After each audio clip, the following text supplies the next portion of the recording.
Attention all coaches, athletes, track crew, and officials. To start of run number 2, this is the 5-minute. Well, welcome back, everybody, to the 9th EBERSPÄCHER FIL Luge World Cup, the World Cup finals here in YANQING, China, the site of the Beijing 2022 Olympic Winter Games. And we've just been treated to an action-packed first run of the men's double. This is Rita Kleinswalder, currently sitting in 4th place, who put down a very, very consistent first run. And then Wendl and Arlt, currently in 2nd.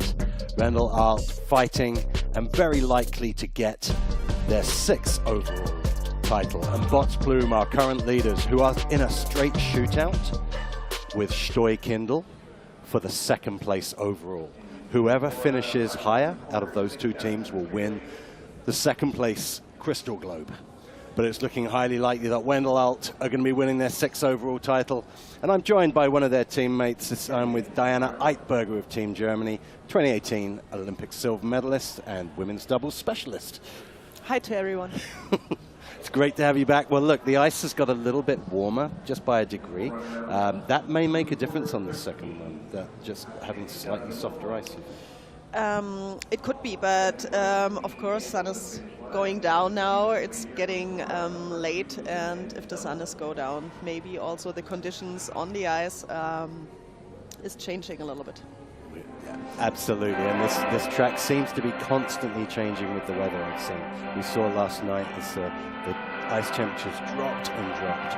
But I think with this World Cup finals being held here, we've been treated to so many great things, such as start records and what have you. But this track, it's so unique. Can you tell us a little bit about it? Yeah, in the upper part, it's very flat. There are a lot of curves, and we have to find the speed.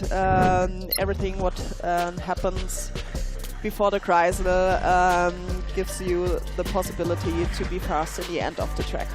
That was really interesting watching those runs and how much those mistakes before Kreisel, how much they cost the teams. Yeah, a lot of time.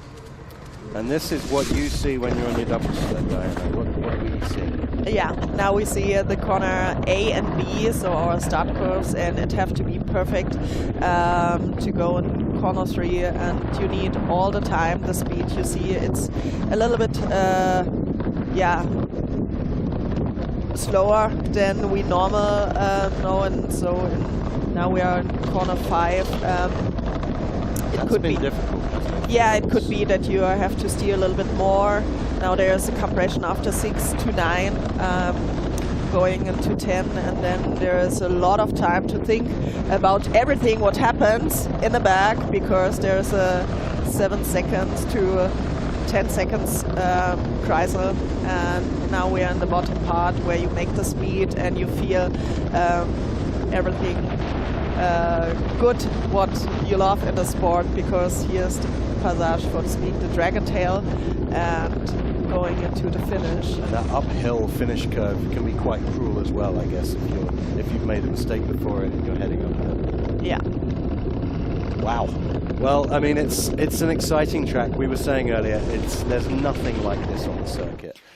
Yeah, and it's also one of the longest track we have. We are hanging around just nearly a minute. Normally we have 38 seconds in Whistler, or until 45 seconds, and now 1 minute sliding. This is also tough for us. Very true. There on the screen is what the athletes are fighting for, the overall World Cup trophy. I'll just go through the mathematics of it again. It's looking like Wendl and Arlt will win their 6th overall World Cup title tonight. The only way that they cannot is if they get disqualified and get 0 points. But then it's a straight competition between Steu and Kindle and Plume, and whoever finishes higher will win the silver Crystal Globe and be 2nd in the World Cup standings overall. But let's go to the other end of the pack, and starting us off for this 2nd run is Tudor Handerek and Sebastian Motzka of Romania. It's a huge spread between the top 6 and the final 5. Yes, and nearly everything is open, because you need 2 runs, 2 clear runs to be the best of this competition, and everything could happen to every time, and so maybe it could also be that it starts from point zero again. Well, that's what makes it, I think, such a great track for a World Cup finals. A little cruel, because it's so difficult to put down 2 consistent runs. So Tudor Hendricks, Sebastian Mocka of Romania get us started at the double start into those very tricky A, B, and then curve 3. Let's see how Hendricks handle it on the second run of this EBERSPÄCHER Men's Doubles World Cup.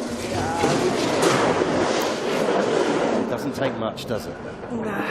Like that mistake was just a little touch. It was, yeah, and the sled breaks out like Orlamuender had in the first run, and you see it's a tough work to handle the situation in curve 3, and now every speed is missing, and it could be that there are much more mistakes in the other corners. Henrik Mocka there just earlier bumping onto curve 6 as well, which has proved to be an incredibly technical challenge for the doubles teams as they get time to get their heads together and think about what they're going to do in the second half of the track as they go around a very long 360-degree curve. 370 degrees. Into 13, and this is leading into the Dragon's Tail. Just having to dab the feet, getting away with it, but having to make a few emergency steers. Henrik Mocka crossing the finish line with a 1:03.8 into the lead. As Bomi looks very shocked on the camera. But that's our Romanian pair. They had a tough time, but again, they've never been here.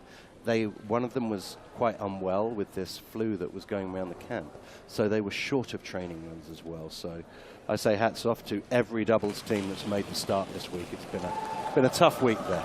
Yeah, and all people have my whole respect for this week. I managed the situation not so well, and so yeah, I think they are happy that it's over now. Sorry. No, it's as we say, it's we've watched the training for the doubles, and it hurts. It's been tough this week. So Sakei Jubai and Xu Hu of China now. These guys are going to be looking to be doing the team competition later, which will be a fantastic return for the Chinese into the team competition. Not a bad top section. Doing it much better. They are one of the athletes who have the most run on this track, of course. I am sure they want to show what they can do on this home track. And in the first run, they had a very big mistake in this part, and now they want to do this better. I hope they will have a great time in the end, and maybe we can see what time is possible in the second run. Absolutely, and we were saying that, weren't we, when we watched their first runs. There were incredibly good sections, but those singular mistakes can be so time-consuming. They're almost 4 seconds ahead, 129 kilometers as they go through the Dragon's Tail. That's a beautiful run from the Chinese, 4.2 seconds ahead with a 59.953. Incredible sliding from the home team there, and that's a little bit of redemption for the Chinese team after their first run. Yeah. I think it could be possible that they can jump a few spots. Yeah, maybe to 7th place, I'm thinking. Maybe. So great sliding from the home team. The home spectators starting to come in now. As you see right next to them, just got to be careful with that double sled around them, are the crystal globes proudly on show. So the world champions, Orlamuender of Germany, they had a tough first run, a lot of mistakes. Again, the cruelty of this track, I'm trying to think of a better word for it, but it's just the tiny mistakes that turn into big mistakes, and they were on the end of that. This is a special for this track. And it is because of the hard ice conditions. So hopefully Orlamuender, our reigning world champions, will show us what they can do. Just having to dab the feet there, but making the best out of it, I think.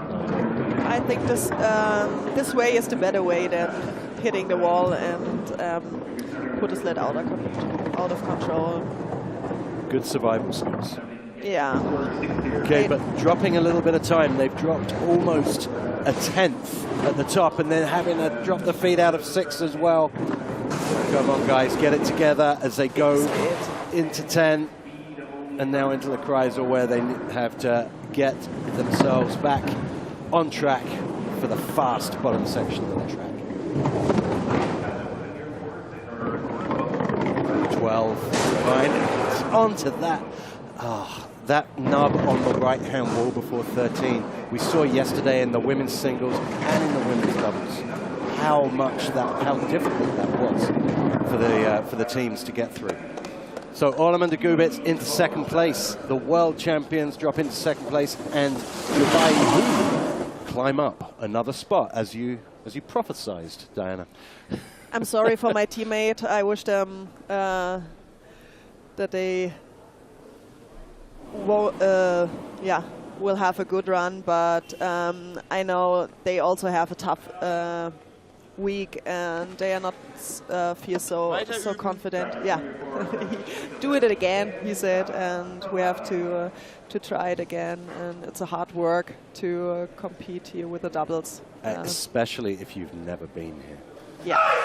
So this is Edward Sevics, Mikelsevic, and Lucas Klasts of Latvia, having to do a little tap dancing into 3 there, but getting away with it again. There's a lot of mistakes happening on the top of the track. It feels like more than before so far. Yeah, it could be that. Of course, we saw the conditions of ice getting a little bit warmer, but just 1 degree, it's like nothing.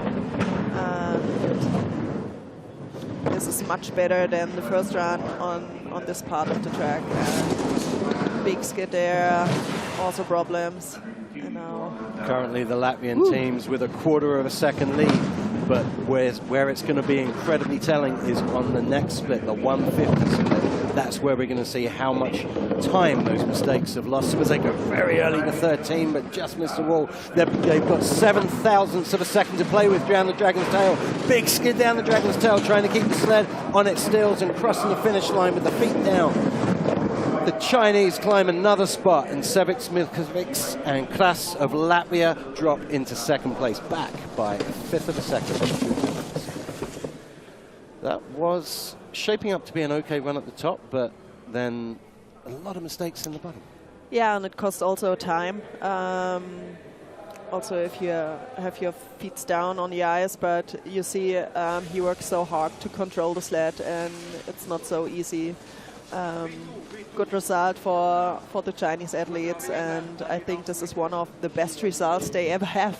It's a wonderful result for Team China, Jabaihu. But and when we talk about athletes making mistakes, we need to realize these are the best in the world, and this is a real challenge, probably the biggest challenge the teams have had this season. Yeah. So Hoy Kachmar of Ukraine, 3/4 of a second almost ahead of the competition. But as we've said, it's tough to put down 2 consistent runs on this track, but Hoy Kachmar looking to do exactly that. We saw track records earlier down this track. Nice and smooth on the start there from the Ukrainians. And I think that's one of the best start curves we've seen. Of course, one of the safeties. Yeah. So Hoy Kachmar starting to stretch out in these top curves. They're losing a little bit of that lead, though. They've lost about 600ths of a second in that section. So they're going to need to be incredibly clean and smooth and relaxed, but making a good job of curve 6 through those chicanes to curve 9. And 10 transition to Kreisel, looking good. Yeah, this could be very tight now because the Chinese athletes, they had such a good time in the end. And of course the experience, they lose much more time. Now there's a critical point. Sideways down the Dragon's Tail, just power sliding a bit. They're into the red, so this needs to be perfect out of finish curve. And back into 3rd place. The Chinese climb another spot, 0.3 of a second back, and just turning into be an incredible race for Jabaihu. And Hoy Kachmar just losing time from those little mistakes in the top again. Yeah, of course. It could also be because I didn't see so many mistakes. It could also be that the experience plays a big role if you're laid down very confident on your sled. It could be that you gain the time with it, and if you have not so many runs, there's a little bit more pressure and more strength on you, and you just want to go to the finish in the best way you can. So Zach Di Gregorio and Sean Hollander of the United States of America. Now this is where it's starting to get interesting, because there's a big gap between where Hoy Kachmar were and where the Chinese are, and where the times of Di Gregorio and Hollander are. And it's looking like between 6th place and 2nd place, it's not separated, it's separated by about 2/10 of a second. So Di Gregorio Hollander could, with a good run, climb up a few spots. And it's looking good here with 2.3 seconds in the lead at the moment. So if they are faultless, they will be our new leaders. But as we've seen on this track, consistency is the key. 10-2 Kreisel, though, looking smooth there, and a nice flat line through Kreisel as well, minimizing friction through the Kreisel. A little tough into curve 12, but yeah, it works. It works well. Now we have a big skid there. And round the finish curve, still in the green though. We have a new leader by 2.5 seconds. Zach Di Gregorio and Sean Hollander of the USA knock Jubai Hu off the top spot. But Jubai Hu, I think, can be incredibly proud of a job well done today. And they're probably thinking, what could we have done if we'd have done that on the first run? Because the Chinese, I thought, looked fantastic. Yeah, when you look on the time of Di Gregorio, it was just 2 or 3 tenths faster than the Chinese team. But a great run there from Di Gregorio Hollander, with the exception of the Dragon's Tail where they had a little problem. But Di Gregorio and Hollander keeping it together and keeping their number 6 spot. So now hoping to climb up a bit, but not if Tony Eggert and Florian Müller have anything to say about it.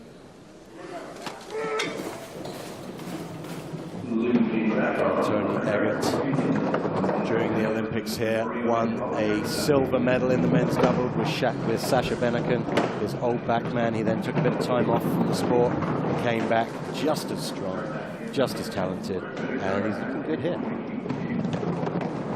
Yeah, he tried to fight and to find a time in the upper part, a little bit early on 6, but ended very well.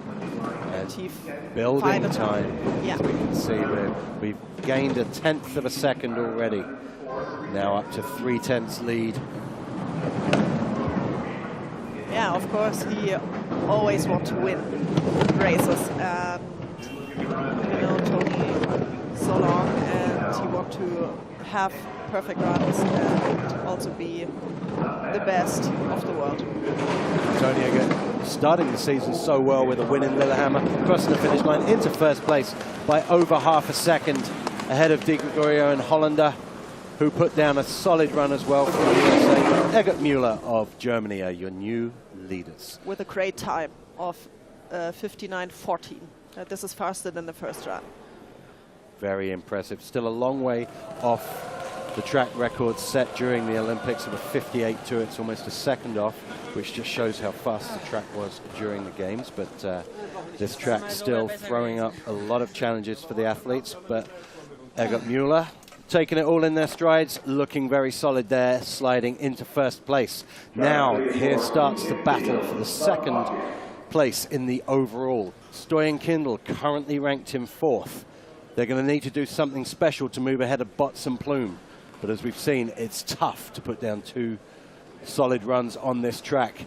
Wolfgang Kindle having an incredible weekend last weekend. Big start from the boys there. But Wolfgang Kindle winning 3 gold medals in a weekend, 1 in the mixed, 1 in the singles, and 1 in the doubles last weekend. But they're already back by 7 thousandths of a second. They are in Corp 4, and yeah, they try to find a time in the track, and be faster than the first run. Of course, they want to stay in this position or getting better. Yeah, absolutely. Steu and Kindle starting to build again. Almost a 10th now. Clean run from now. But now we are coming in the next interesting part, the bottom part with 30. There's a big skate. It's going to cost Steu and Kindle trying to keep it together through the Dragon's Tail.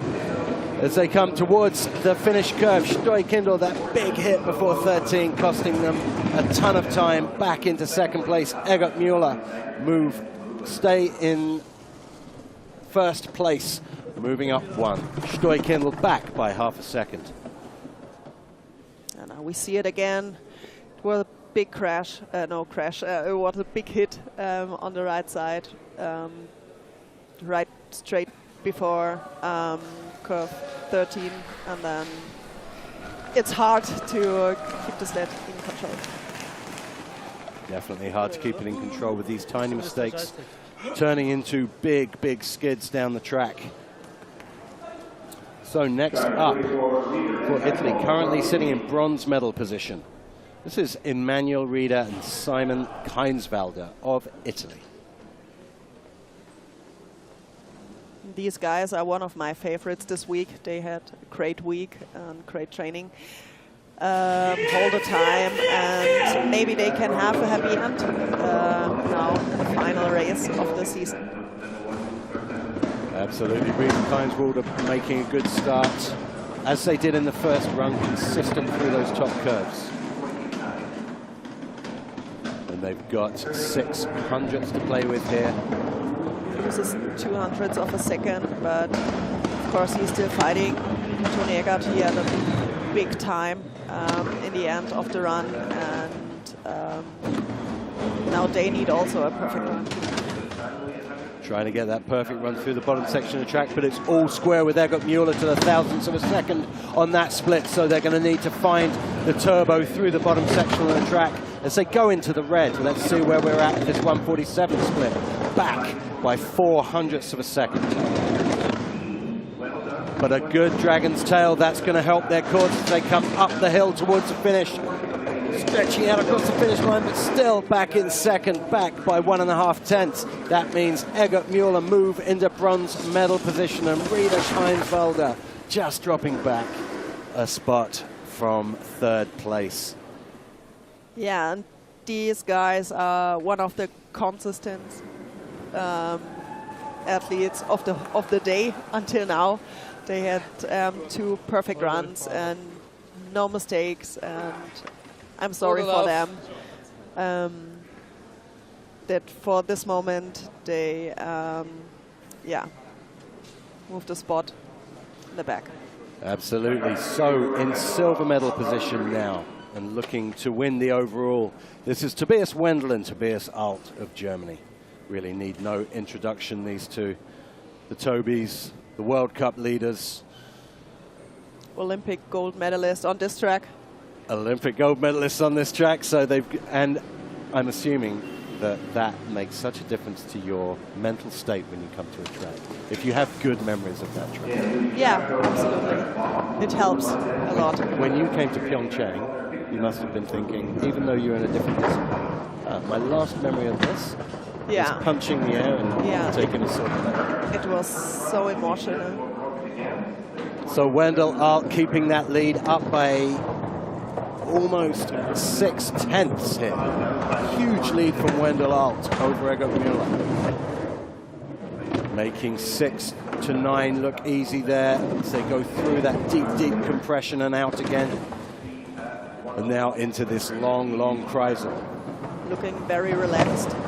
Yeah, that top section was beautiful. Yes. Take that long straightaway again to 12, and here 13, into 13 safely, building on that lead up to 7 tenths, 3/4 of a second, just dabbing the feet, but no problem down the Dragon's Tail. We're going to have a new lead, 123 kilometers an hour. Wendl and Arlt into first place, up by 3/4 of a second and change, and punch in the air as they're very used to doing. That is Wendl and Arlt. Pretty much guaranteed the overall title As I say, the only thing that could stop them is a disqualification, but that's highly unlikely to happen. And now we're just waiting for see if Bots and Plume can ruin the party and bring home a gold medal for Latvia. Beautiful flat line through Kreisel we're seeing here. Yeah, and look so relaxed. He know what to do on this track. Yeah. So good experience. So our final sled of the day in this doubles competition.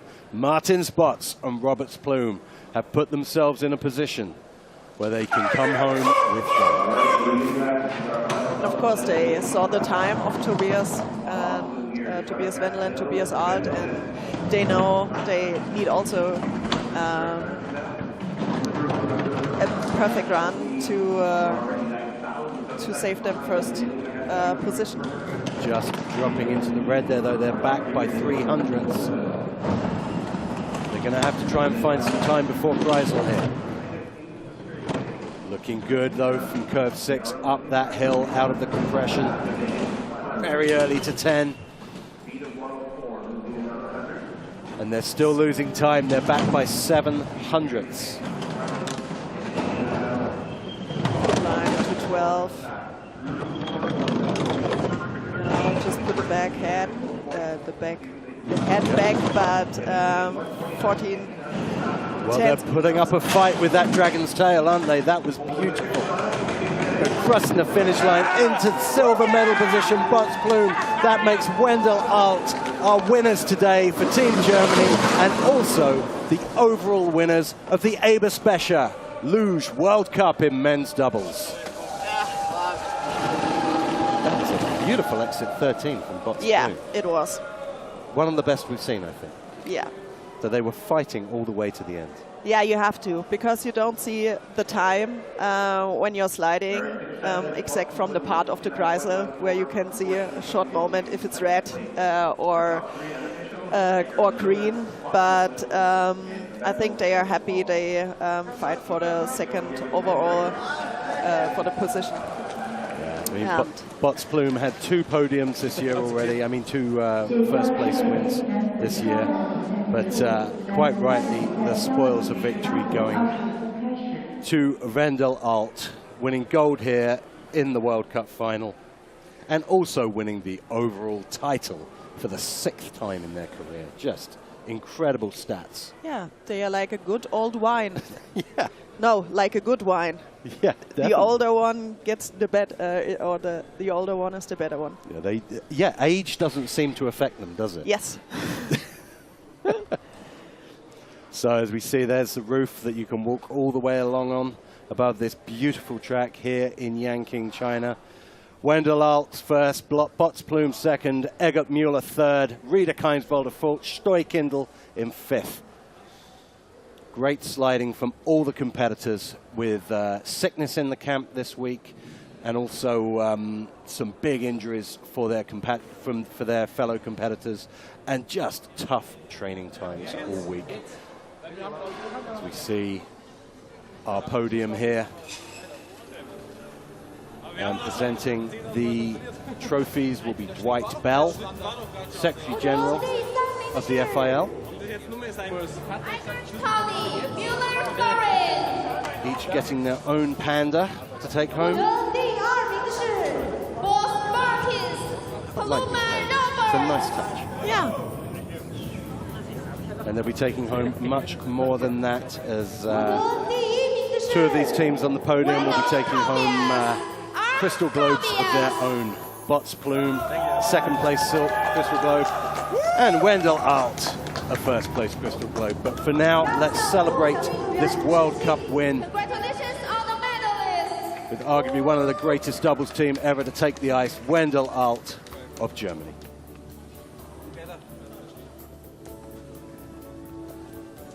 Incredible race, Diana. Yeah, tough ways also. So tough. I promised it could be exciting like yesterday, the women doubles race, and it's not so easy to slide here. And so the best will be at the top of the podium. Yeah, for sure. And I think this shows why it's really important for us to continue having races in this part of the world, because we saw so much entertainment in Pyeongchang and so much entertainment here in YANQING. As we see the final standings, Wendl, Arlt, Bots, Plume and Steu and Kindle, the top 3 in the men's EBERSPÄCHER World Cup standings. Eggert Müller 4th, Orlamuender Gubitz 5th, Müller-Frauschauer staying in 6th, Gatschop in 7th. Incredible World Cup season for the doubles, I think. We've had so many different teams on the podium. And I think a special mention has to go to that Chinese team as well, who just had a wonderful race today. Yes, and maybe the best result of their career until now. And here we see Ines Figalis presenting the Crystal Globes for the overall. The bronze Crystal Globe going to Steu and Kindle. The silver Crystal Globe to Bots and Plume. Most respect to Wolfgang Kindle.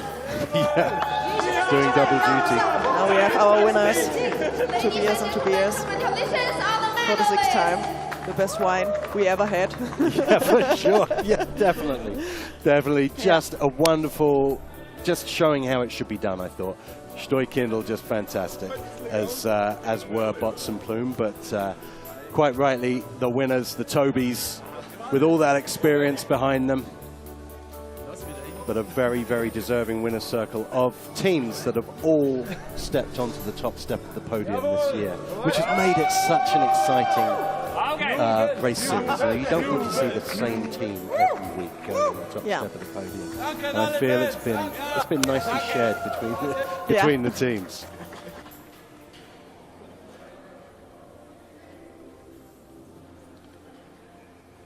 So we're nearly ready to wrap up. Hopefully we're going to hear from the winners in just a few minutes. But let's just take a look at what we saw today on the track, because it was something special. The Tobys rolling back the years as they always do. They're just enjoying the season. I have this feeling. It looks it looks so easy for them. Of course, they are struggling, especially from the beginning in Lillehammer. They had a lot of problems and issues with the track, but now in the end of the season, it seems like they are so relaxed and enjoying it, and they know they don't have to do this, but they love what they do. This is true. The only men's doubles team to win gold on this track. They won it in the Olympics, and they've won it in this return World Cup 3 years later. Fantastic sliding from the Tobys, and really keeping cool under pressure. Yes. Because I guess, you know, even though they've been down this road before 5 times previously, the pressure must never get any less. And the World Cup here in China, especially on a track where you've won gold before. How do you feel? Oh, we feel successful. No, we feel amazing. Both runs was very nice. We take good lines. We had fun racing against the others, and we are just happy and proud of the 6th overall World Cup. It was an amazing season overall for you. How do you look back on a strong season for you? Yeah, it was a strong season. It was an amazing season with a big end, and we are totally proud of it. And we had a very good training during the summer, and we are still fit on the start. And I think that's the key to success, getting fast on the start and having fun. That's the most important thing. Thank you very much for cheering us, and we are proud. Thank you. So our World Cup winners, our overall winners. And I think for me, the message in that interview was how important it is to still be having fun in this sport. Yeah, it's one of the key to have fun in the sport. It isn't often, of course, we have discussion about the material. Of course, we have discussion about the athletics and the mental break, and now you need fun. So I've been Mark Hatton. Diana Eitberger joined me today. Thank you so much, Diana. It's always great having you in the commentary box. We're going to be back in just about 25 minutes. That's 6:20 p.m. local time with the men's singles. But you've just witnessed history being made by Wendl and Arlt in the men's doubles. But we'll be seeing you in 25 minutes.